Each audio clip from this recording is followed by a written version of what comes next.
विष्णु पुराण द्वितीय अंश चतुर्थ अध्याय। लक्ष्य तथा सालमल आदि द्वीपों का वर्णन। श्री पराशर जी बोले, जिस प्रकार जम्मू द्वीप क्षार समुद्र से घिरा हुआ है, उसी प्रकार क्षार समुद्र को घेरे हुए लक्षद्वीप स्थित है। जम्मू द्वीप का विस्तार 1,00,000 योजन है और हे ब्रह्मन, लक्षद्वीप का उससे दूना कहा जाता है। लक्षद्वीप के स्वामी मेधातिथि के 7 पुत्र हुए। उनमें सबसे बड़ा शांत है था, उससे छोटा शिशिर। उनके अनंतर क्रमशः सुस्त्रोदय, आनंद, शिव और क्षेमक थे तथा 7वां ध्रुव था। ये सब लक्षद्वीप के अधीश्वर हुए। उनके अपने अपने अधिकृत वर्षों में प्रथम शांत हार्य वर्ष है तथा अन्य शिशिर वर्ष, सुखोदय वर्ष, आनंद वर्ष, शिव वर्ष, क्षेमक वर्ष और ध्रुव वर्ष है तथा उनकी मर्यादा निश्चित करने वाले अन्य 7 पर्वत हैं। हे मुनि श्रेष्ठ, उनके नाम ये हैं, सुनो। गोमेद, चंद्र, नारद, दुदुम्बी, सोमक, सुमना और 7वां वैभ्राज्य।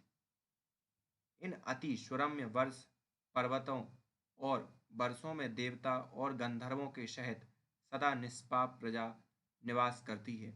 वहाँ के निवासीगण पुण्यवान होते हैं और वे चिरकाल तक जीवित रहकर मरते हैं। उनको किसी प्रकार की आदि व्याधि नहीं होती, निरंतर सुख ही रहता है। उन वर्षों की साथ ही समुद्रगामिनी नदियां हैं। उनके नाम मैं तुम्हें बतलाता हूँ, जिनके श्रवण मात्र से वे पापों को दूर कर देती हैं। वहाँ अनुत्तमा, सिखी, बिपाशा, त्रिदवा, अक्लमा, अमृता और शुक्रता, ये ही 7 नदियां हैं। यह मैंने तुमसे प्रधान प्रधान पर्वत और नदियों का वर्णन किया है। वहाँ छोटे छोटे पर्वत और नदियां तो और भी सहस्त्रों हैं। उस देश के इष्ट पुष्ट लोग सदा उन नदियों का जलपान करते हैं। हे द्विज, उन लोगों में ह्रास अथवा वृद्धि नहीं होती और न उन 7 वर्षों में युग की ही कोई अवस्था है। हे महामते, हे ब्रह्मन, लक्षद्वीप से लेकर शाकद्वीप पर्यंत 6 द्वीपों में सदा त्रेता युग के समान समय रहता है। इन द्वीपों के मनुष्य सदा निरोग रहकर 5,000 वर्ष तक जीते हैं और इनमें वर्णाश्रम विभागानुसार 5 धर्म, अहिंसा, सत्य, अस्तेय, ब्रह्मचर्य और अपरिग्रह वर्तमान रहते हैं। वहाँ जो 4 वर्ण हैं, वह मैं तुमको सुनाता हूँ। हे मुनि सत्तम, उस द्वीप में जो आर्यक, कुरर, विदिश्य और भावी नामक जातियां हैं, वे ही क्रम से ब्राह्मण, क्षत्रिय, वैश्य और शूद्र हैं। हे द्विजोत्तम, उसी में जम्मू वृक्ष के ही परिणाम वाला एक लक्ष्य पाकर का वृक्ष है, जिनके नाम से उसकी संज्ञा लक्षद्वीप हुई है। वहाँ आर्यकादि वर्णों द्वारा जगत सृष्टा सर्वरूप सर्वेश्वर भगवान हरि का सोम रूप से यजन किया जाता है। लक्षद्वीप अपने ही बराबर परिमाण वाले वृत्ताकार इक्षुर सख समुद्र से घिरा हुआ है। हे मैत्रेय, इस प्रकार मैंने तुमसे संक्षेप में लक्षद्वीप का वर्णन किया। अब तुम शाल्म द्वीप का विवरण सुनो। शाल्म द्वीप शालमल द्वीप के स्वामी वीरवार व पुष्मान थे। उनके पुत्रों के नाम सुनो। हे महामुने, विश्वेत, हरित, जीमूत, रोहित, वैद्युत, मानस और सुप्रभ थे। उनके 7 वर्ष उन्हीं के नामानुसार संज्ञा वाले हैं। यह लक्षद्वीप को घेरने वाला इक्षुर का समुद्र अपने से दूने विस्तार वाले इस शालमल शालमल द्वीप से चारों ओर से घिरा हुआ है। वहाँ भी रत्नों के उद्भव स्थान रूप 7 पर्वत हैं, जो उसके 7 वर्षों के विभाजक हैं तथा 7 नदियां हैं। पर्वतों में पहला कुमुद, दूसरा उन्नत और तीसरा बलाहक है तथा चौथा द्रोणाचल है, जिनमें नाना प्रकार की महाऔषधियां हैं। 5वां कंक, छठा महेश और 7वां गिरिवर कुकोद्धान है। अब नदियों के नाम सुनो। वे योनि, तोया, वितृष्णा, चंद्रा, मुक्ता, विमोचनी और निवृत्ति हैं तथा स्मरण मात्र से ही सारे पापों को शांत कर देने वाली हैं। श्वेत, हरित, वैद्युत, मानस, जीवूत, रोहित और अति शोभायमान सुप्रभ, ये उनके चारों वर्णों से युक्त 7 वर्ष हैं। हे महामुने, शालमल द्वीप में कपिल, अरुण, पीत और कृष्ण, ये 4 वर्ण निवास करते हैं, जो पृथक पृथक क्रमशः ब्राह्मण, क्षत्रिय, वैश्य और शूद्र हैं। ये यजनशील लोग सबके आत्मा, अव्यय और यज्ञ के आश्रय वायु रूप विष्णु भगवान का श्रेष्ठ यज्ञों द्वारा यजन करते हैं। इस अत्यंत मनोहर द्वीप में देवगण सदा विराजमान रहते हैं। इसमें शालमल सेमल का एक महान वृक्ष है, जो अपने नाम से ही अत्यंत शांतिदायक है। यह द्वीप अपने समान ही विस्तार वाले एक मदिरा के समुद्र से सब ओर से पूर्णतया घिरा हुआ है, और यह स्वराज समुद्र शालमल द्वीप ने से दूने विस्तार वाले कुश द्वीप द्वारा सब ओर से परिवेष्टित है। कुश द्वीप में वहां के अधिपति ज्योतिषमान के 7 पुत्र थे। उनके नाम सुनो। वे उद्भिव, वेणुमान, वैरथ, लंबन, धृति, प्रभाकर और कपिल थे। उनके नामानुसार ही वहां के वर्षों के नाम पड़े हैं। उसमें दैत्य और दानवों के सहित मनुष्य तथा देव, गंधर्व, यक्ष और किन्नर आदि निवास करते हैं। हे महामुने, वहां भी अपने अपने कर्मों में तत्पर दमी, सुस्मी, स्नेह और मंदेह नामक 4 ही वर्ण हैं, जो क्रमशः ब्राह्मण, क्षत्रिय, वैश्य और शूद्र ही हैं। अपने प्रारब्ध क्षय के निमित्त शास्त्रानुकूल कर्म करते हुए वहाँ कुश द्वीप में ही वे ब्रह्म रूप जनार्दन की उपासना द्वारा अपने प्रारब्ध फल के देने वाले अत्युग्र अहंकार का क्षय करते हैं।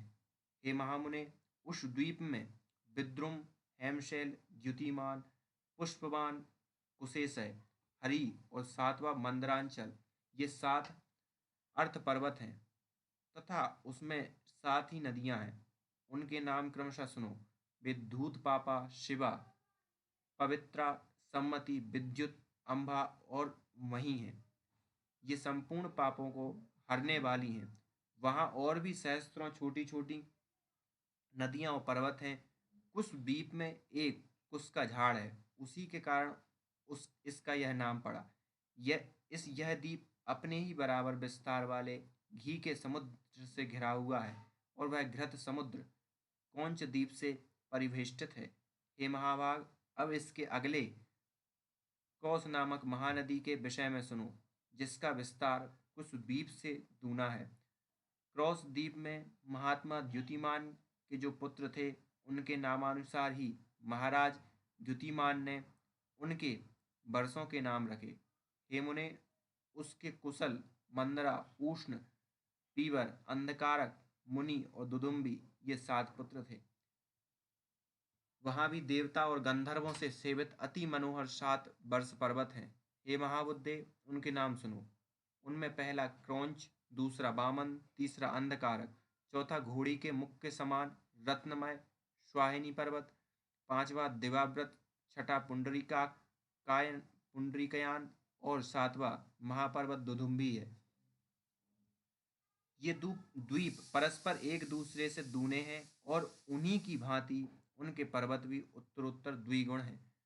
इन सुरम्य वर्षों और पर्वत श्रेष्ठों में देवगणों के सहित संपूर्ण प्रजा निर्भय होकर रहती है। हे महामुने, वहाँ के ब्राह्मण, क्षत्रिय, वैश्य और शूद्र क्रमशः पुष्कर, पुष्कल, धन्य और दिव्य कहलाते हैं। हे मैत्रेय, वहाँ जिनका जलपान किया जाता है, उन नदियों का विवरण सुनो। उस द्वीप में 7 प्रधान तथा अन्य सैकड़ों क्षुद्र नदियां हैं। वे 7 वर्ष नदियां गौरी, कुमुदती, संध्या, रात्रि, मनोजवा, शांति और पुंडरिका है। वहाँ भी रुद्र रूपी जनार्दन भगवान विष्णु की पुष्करादि पर्णों द्वारा यज्ञादि से पूजा की जाती है। यह क्रौंच द्वीप चारों ओर से अपने तुल्य परिमाण वाले दधिमंड मट्ठे के समुद्र से घिरा हुआ, और हे महामुने, यह मट्ठे का समुद्र भी शाक द्वीप से घिरा हुआ है, जो विस्तार में क्रौंच द्वीप से दूना है। शाक द्वीप के राजा महात्मा भव्य के भी 7 ही पुत्र हैं। उनको भी उन्होंने पृथक पृथक 7 वर्ष दिए। वे 7 पुत्र जलद, कुमार, सुकुमार, मरीचिक, कुशमोद, मौदा मौदाकी और महाद्रुम थे। उन्हीं के नामानुसार वहाँ क्रमशः 7 वर्ष हैं और वहाँ भी वर्षों का विभाग करने वाले 7 ही पर्वत हैं। हे द्विज, वहाँ पहला पर्वत उदयाचल है और दूसरा जलाधार तथा अन्य पर्वत रैवतक, श्याम, अस्ताचल, आम्बिकीय और अति सुरम्य गिरिश्रेष्ठ केसरी है। वहाँ सिद्ध और गंधर्वों से सेवित एक अति महान शाक वृक्ष है, जिसके वायु का स्पर्श करने से हृदय में परम आह्लाद उत्पन्न होता है। वहाँ चातुर्वर्ण्य से युक्त अति पवित्र देश और समस्त पाप तथा भय को दूर करने वाली सुकुमारी, कुमारी, नलिनी, धेनुका, इक्षु, वेणुका और गवस्ती, ये 7 महापवित्र नदियां हैं। हे महामुने, इनके सिवा उस द्वीप में और भी सैकड़ों छोटी छोटी नदियां और सैकड़ों हजारों पर्वत हैं। स्वर्ग भोग के अनंतर जिन्होंने जिन्होंने पृथ्वी तल पर आकर जलद आदि वर्षों में जन्म ग्रहण किया, वे लोग प्रसन्न होकर उनका जलपान करते हैं। उन 7 वर्षों में धर्म का ह्रास, पारस्परिक संघर्ष अथवा मर्यादा का उल्लंघन कभी नहीं होता। वहाँ वंग, मागध, मानस और मदंग, ये 4 वर्ण हैं। इनमें वंग सर्वश्रेष्ठ ब्राह्मण है, मागध क्षत्रिय हैं, मानस वैश्य हैं तथा मदंग शूद्र हैं। हे मुने, शाक द्वीप में शास्त्रानुकूल कर्म करने वाले पूर्वोक्त चारों वर्णों द्वारा संबद्ध चित्त से विधि पूर्वक सूर्य रूपधारी भगवान विष्णु की उपासना की जाती है। हे मैत्रेय, वह शाक द्वीप अपने ही बराबर विस्तार वाले मंडलाकार दुग्ध के समुद्र से घिरा हुआ है। और हे ब्रह्मन, वह क्षीर समुद्र शाक द्वीप से दूने परिमाण वाले पुष्कर द्वीप से परिवेष्टित है। पुष्कर द्वीप में वहाँ के अधिपति महाराज शवन के महावीर और धातकी नामक 2 पुत्र हुए। अतः उन दोनों के नामानुसार उसमें महावीर खंड और धातकी खंड नामक 2 वर्ष हैं। हे महाभाग, इसमें मानसोत्तर नामक एक ही वर्ष पर्वत कहा जाता है, जो इसके मध्य में वलयाकार स्थित है तथा 50 सहस्त्र योजन ऊंचा और इतना ही सबोर गोलाकार फैला हुआ है। यह पर्वत पुष्कर द्वीप रूप गोले को मानो बीच में से विभक्त कर रहा है और इससे विभक्त होने से उसमें 2 वर्ष हो गए हैं। उनमें से प्रत्येक वर्ष और वह पर्वत वलयाकार ही है। वहाँ के मनुष्य रोग, शोक और राग द्वेष आदि से रहित हुए 10 सहस्त्र वर्ष तक जीवित रहते हैं। हे द्विज, उनमें उत्तम, अधम अथवा वध्य, बंधक आदि विरोधी भाव नहीं है और न उनमें ईर्ष्या, असूया, भय, द्वेष और लोभ आदि द्वेष ही है। महावीर वर्ष मानसोत्तर पर्वत के बाहर की ओर है और धातकी खंड भीतर की ओर। इनमें देव और दैत्य आदि निवास करते हैं। 2 खंडों से युक्त उस पुष्कर द्वीप में सत्य और मिथ्या का व्यवहार नहीं है और न उनमें पर्वत तथा नदियां ही हैं। वहाँ के मनुष्य और देवगण समान वेश और समान रूप वाले होते हैं। हे मैत्रेय, वर्णाश्रमाचार से हीन, काम्य कर्मों से रहित तथा वेदत्रयी, कृषि, दंड नीति और श्रुषा आदि से शून्य से दोनों वर्ष तो मानो अल्युत्तम भौम स्वर्ग हैं। हे मुने, उन महावीर और पातकी खंड नामक वर्षों में काल समस्त ऋतुओं में सुखदायक और जरा तथा रोग आदि से रहित रहता है। पुष्कर द्वीप में ब्रह्मा जी का उत्तम निवास स्थान एक न्यग्रोग बट का वृक्ष है, जहाँ देवता और दानवादी से पूजित श्री ब्रह्मा जी विराजते हैं। पुष्कर द्वीप चारों ओर से अपने ही समान विस्तार वाले मीठे पानी के समुद्र से मंडल के समान घिरा हुआ है। इस प्रकार 7वां द्वीप 7 समुद्रों से घिरे हुए हैं और वे द्वीप तथा उन्हें घेरने वाले समुद्र परस्पर समान हैं और उत्तरोत्तर दूने होते गए हैं।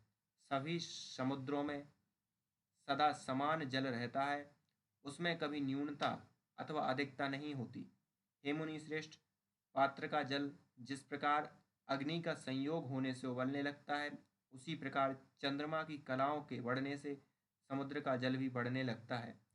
शुक्ल और कृष्ण पक्षों में चंद्रमा के उदय और अस्त से न्यूनाधिक न होते हुए भी जल घटता और बढ़ता है।